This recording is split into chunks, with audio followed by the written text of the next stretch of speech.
well, Pride began as a riot, and it should still be a riot. We're still fighting for so much. So that's why we celebrate it. We want to stand up for our entire community and celebrate our entire community. And it's time to get together with our friends and our chosen families and celebrate all the love we have together and celebrate where we all came from as a queer community.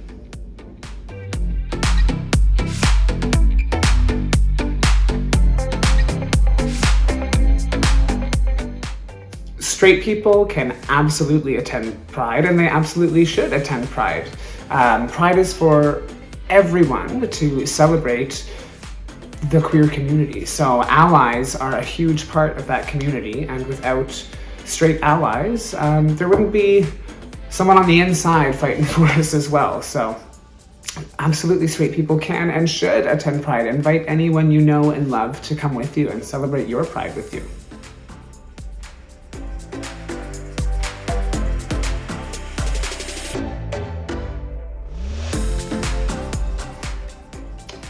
What makes someone a drag queen? It really depends on how you identify. There are so many different gender identities and performance identities. I have friends who identify as neither a drag queen or a drag king. They identify as a drag creature. So there's many different ways you can be a drag artist or a drag performer. And I think it's important to listen to how people identify themselves. Barbra Bardot is a drag queen, but I have so many friends who are drag kings, and it really depends on your style of performance, how you feel up on stage, and what you want to be called. Simple as that.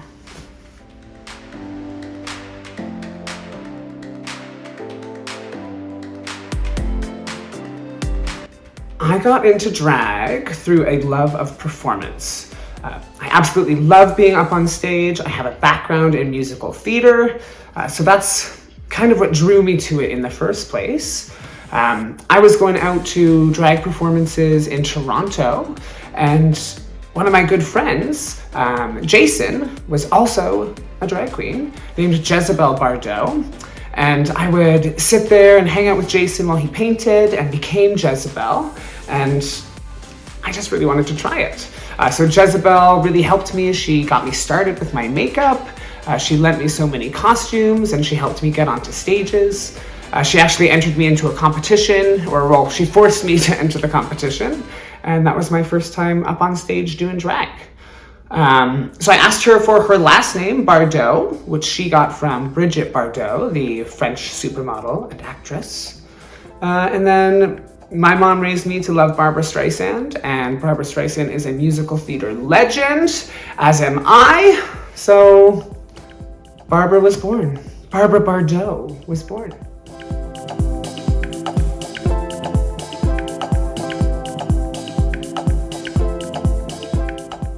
The word queer has had so many different meanings.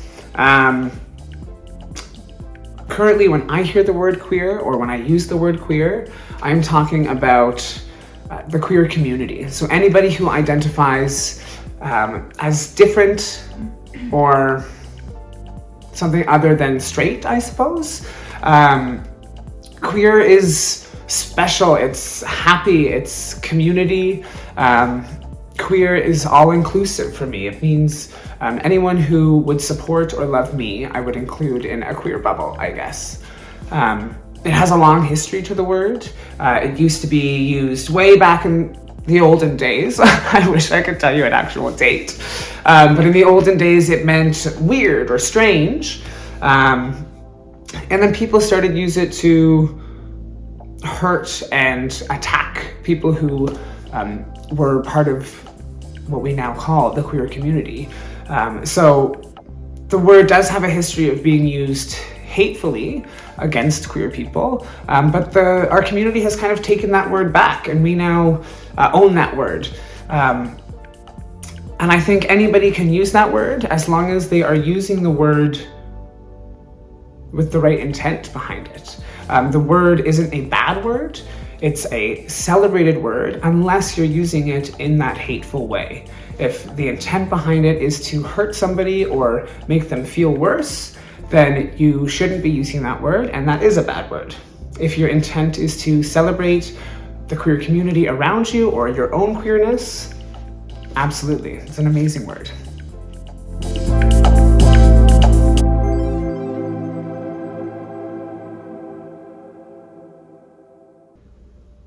Pronouns are important because you're acknowledging someone's gender identity or gender expression. For some people, it might feel like you look different or you feel different because you identify with a different gender than your body feels. When you dress a little differently than society might expect you to, it can be really hard to go out in public and go to places like school or places that you have to go to. You don't really have a choice. So using someone's correct pronouns or the pronouns they would like to be identified as, it's recognizing their identity and showing them that you see them and you hear them and you support them. If you don't know somebody's pronouns, when you're meeting someone, I always like to try to give my pronouns first. So if I was out of drag, I would say, hi, I'm Jacques. My pronouns are he, him.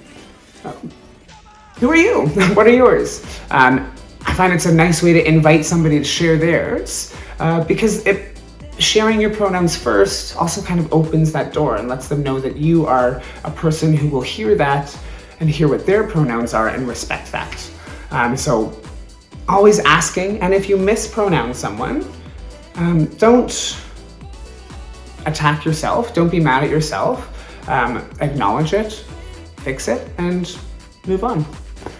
It will happen, but doesn't make you a bad person, and acknowledge your mistake and keep going and celebrate your friend.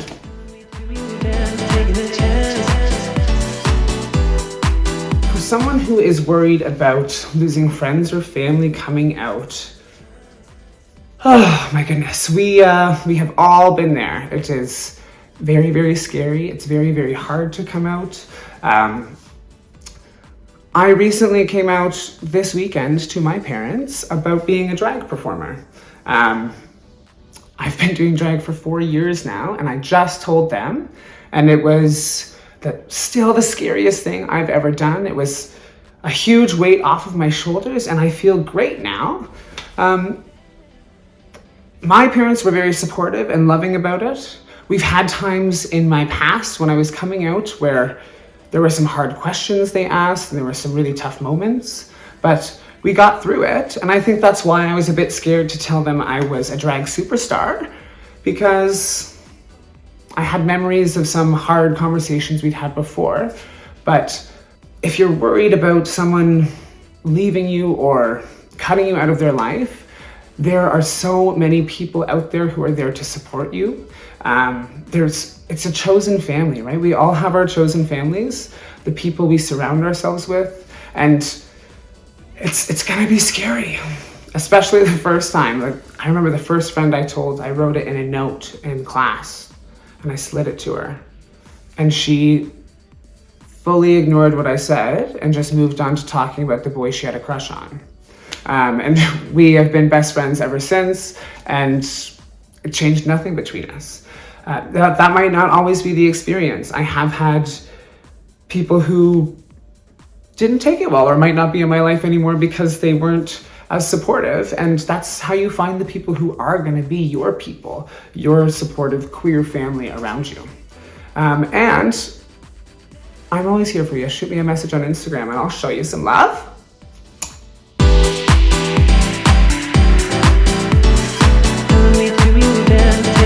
Okay, so now I'm gonna do one of my favorite things, which is read you all a story.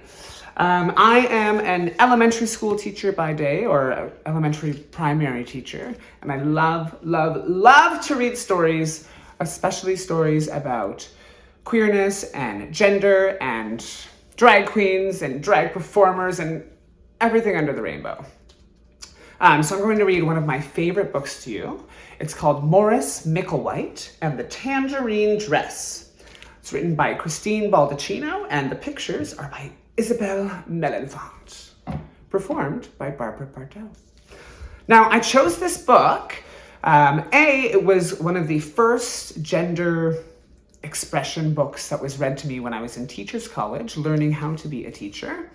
And it was also one of the first books I ever read to a class when I had my very, very first class. They were grade 2s, and my nails were painted.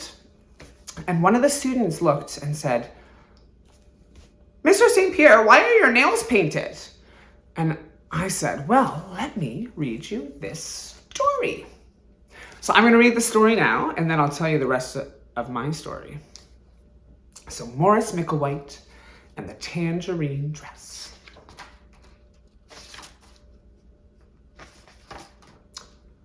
Maurice Micklewhite has a mother named Moira and a cat named Moo.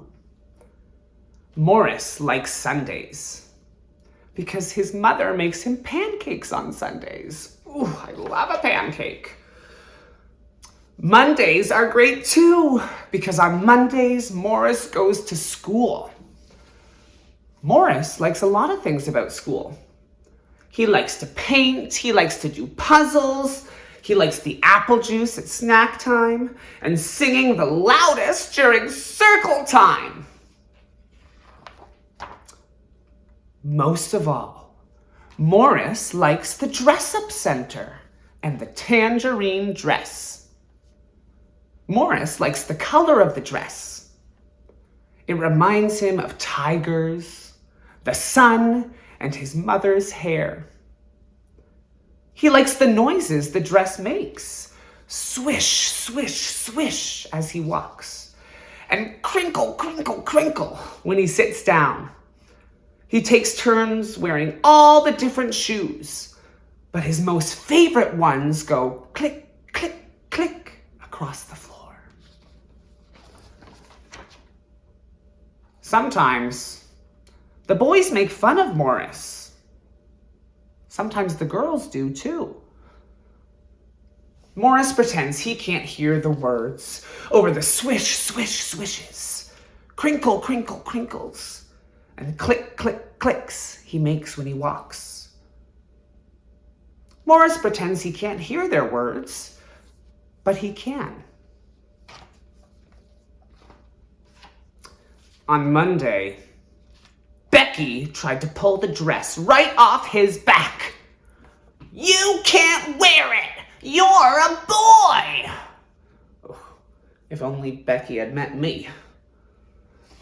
On Tuesday, Eli, Henry, and the other boys wouldn't let Maurice ride on their spaceship unless he took the dress off. Astronauts don't wear dresses. Yeah, right. On Wednesday, Bea and Leela noticed Maurice's fingernails. His mother had painted them for him the night before.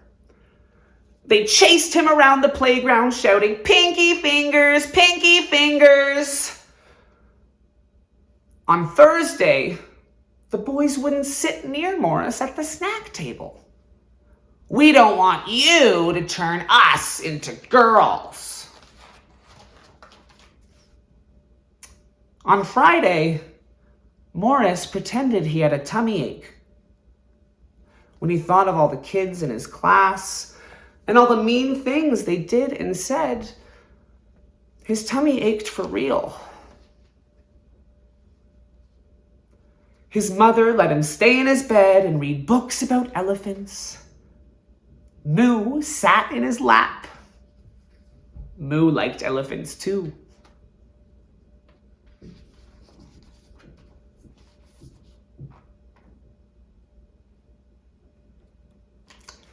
On Saturday, Maurice's mother brought him some apple juice.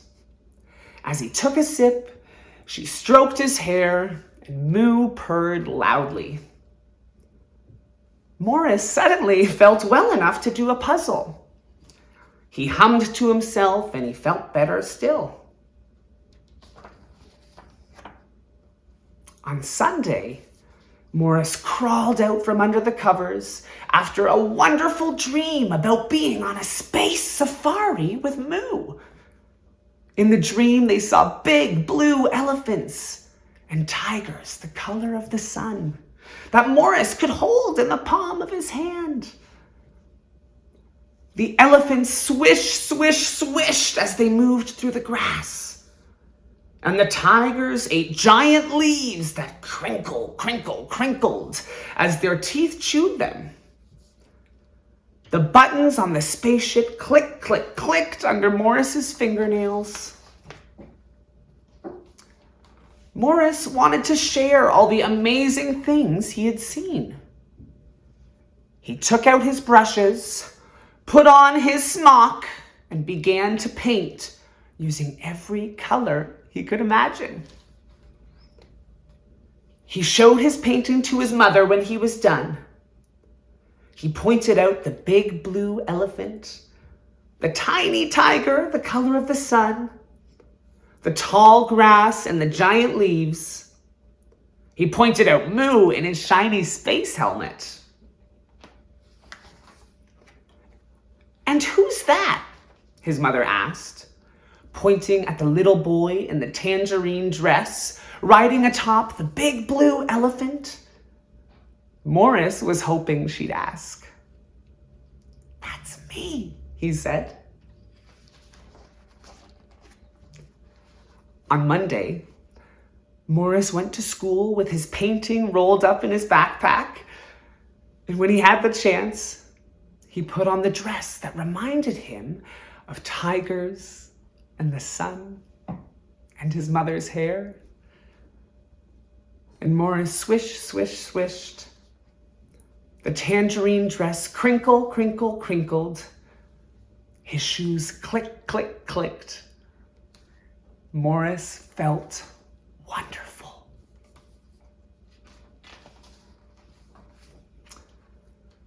Eli and Henry wouldn't let him on their spaceship.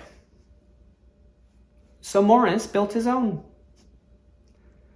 He hung his painting on the front of it and climbed in, ready to take off. "Are there really elephants in space?" Eli asked. "And tigers?" "If you follow me, we can find out," Morris offered. Eli and Henry followed Morris to a planet they had never visited before. As they explored, Morris swish, swish, swished. The tangerine dress crinkle, crinkle, crinkled, and his shoes click, click, clicked. By the time they had returned to Earth, Eli and Henry had decided that it didn't matter if astronauts wore dresses or not. The best astronauts were the ones who knew where all the good adventures were hiding. Morris smiled. He already knew that. When snack time was over, Becky demanded the dress. "Boys don't wear dresses," Becky snipped. Morris smiled as he swished, crinkled, and clicked back to his spaceship. "This boy does." The end. I love that story so much. Obviously, it reminds me a lot of myself. I relate to it a lot as a boy who wears many, many dresses and wigs and paint my nails, and I wear high heel shoes. But after I read this story to my class, it was a couple weeks later, and I had changed my nail color. It was a darker color before, and then I changed it to bright pink full of sparkles. And that same student looked at me and said, "Mr. St. Pierre, your nails are pink. That's a girl thing." Before I could even say anything, one of my other students raised their hand and said, "Didn't you listen to Mr. St. Pierre before? It doesn't matter. Boys or girls or anyone can have their nails painted. And so now I am never afraid to paint my nails and go into schools because of stories like Maurice Micklewhite. The gamification code is